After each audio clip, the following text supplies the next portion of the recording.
আজকে আমি আপনাদেরকে জানাবো সূরা ফাতিহা পাঠ করে তুলসী পাতায় ফু দিলে কি হয়।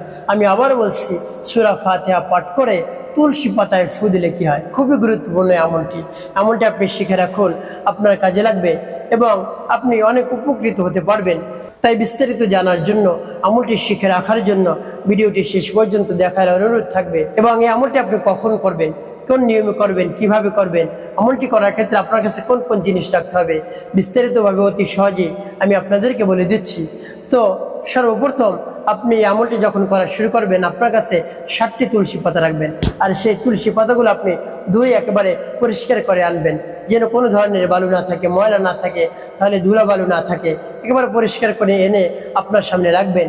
একটি বাটির মধ্যে রাখতে পারেন, একটি পাত্রের মধ্যে রাখতে পারেন। তারপরে আপনি 3 বার ইস্তিগফার পাঠ করবেন, যেমন আস্তাগফিরুল্লাহ রাব্বি মিন কুল্লি যামবি ওয়া আতুবু ইলাইহি লা হাওলা ওয়া লা কুওয়াতা ইল্লা বিল্লাহিল আলিয়্যিল আযীম।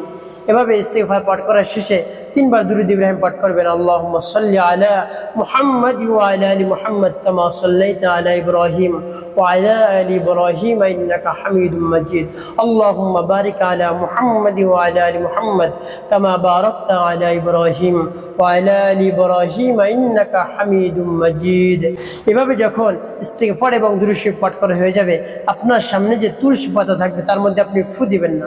তারপর আমার দেখানো নিয়মে যে আপনি সূরা ফাতিহা পাঠ করবেন, যেমন বিসমিল্লাহির রহমানির হামদুলিল্লাহি রাব্বিল আলামিন আর রহমানির রহিম মালিকি ইয়াউমিদ্দিন ইয়াকা না'বুদু ওয়া ইয়াকা নাস্তাঈন ইহদিনাস সিরাতাল মুস্তাকিম সিরাতাল লাযীনা আন'আমতা আলাইহিম গায়রিল মাগদুবি আলাইহিম ওয়ালাদ-দাল্লিন। এভাবে যখন সূরা ফাতিহা পাঠ করা হয়ে যাবে, আপনার সামনে যে তুলসী পাতা থাকবে তার মধ্যে আপনি একটি ফু দেবেন, ভক্তি রেখে এবং আস্থা রেখে, বিশ্বাস রেখে একটি ফু দেবেন।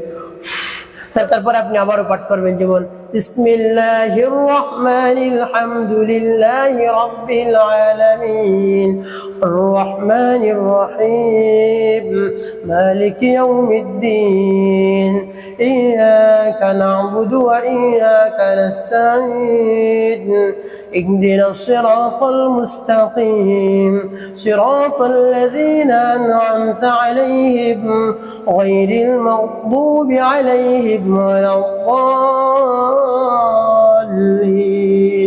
এভাবে সূরা ফাতিহা পাঠ করে আপনার সামনে যে তুলসী পাতা থাকবে তার মধ্যে আবারও একটি ফু।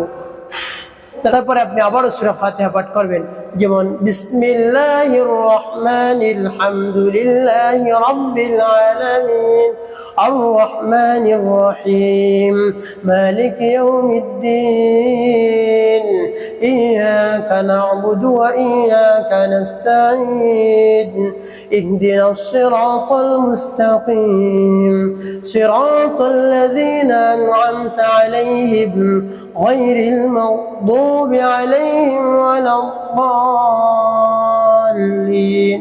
এভাবে যখন সূরা ফাতিহা পাঠ করা হয়ে যাবে, আবার তুলসী পাতা আবার একটি ফু। তারপর শেষে আপনি 3 বার দুরূদ শরীফ পাঠ করবেন। আল্লাহুম্মা সাল্লি আলা মুহাম্মাদ ওয়া আলা আলি মুহাম্মাদ কামা সাল্লাইতা আলা ইব্রাহিম ওয়া আলা আলি ইব্রাহিম ইন্নাকা হামিদুম মাজিদ। আল্লাহুম্মা বারিক আলা মুহাম্মাদ ওয়া আলা আলি মুহাম্মাদ কামা বারাকতা আলা ইব্রাহিম ওয়া আলা আলি ইব্রাহিম ইন্নাকা হামিদুম মাজিদ পাঠ করে আবার দুটি ফু।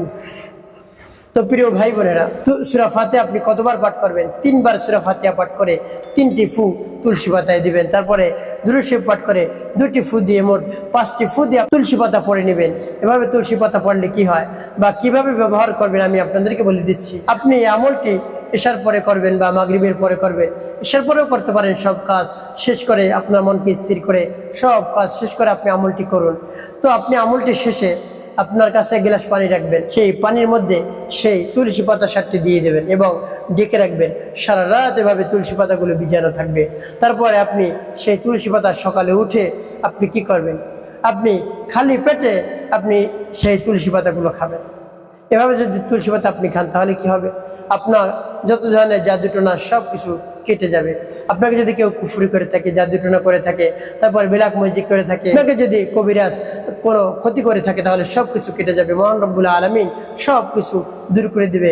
এভাবে বিশ্বাস রেখে আপনি আমলটি করুন, আপনি উপকৃত হতে পারেন।